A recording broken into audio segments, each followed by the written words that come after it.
Abot sa mahigit 100 milyong pisong halaga ng iligal na droga ang nasabat sa dalawang drug suspect sa Agusan del Sur. Balitang hatid ni Marisol Abduraman. Matapos bentahan ng 2 kilo ng shabu ang mga nagkunwaring buyer, agad inaresto ng PDEA Region 13 ang mga suspect na ito na matagal na umano nilang sinusubaybayan. Konektado umano sila sa grupo na nahulihan ng 57 na kilo ng shabu sa Liloan Seaport November nung nakaraang taon. Big time po ito na grupo. Kasi isang grupo lang to sila, ma'am.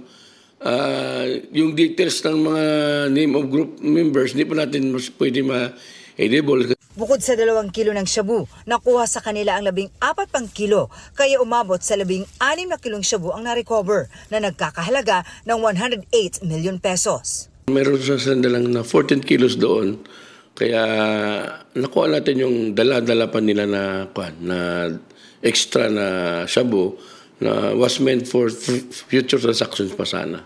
Sa impormasyon ng PDEA, galing dito sa Metro Manila ang mga nasabat na droga at target sanang ibenta sa iba't ibang lugar sa Region 13 at posibleng sa iba pang rehiyon.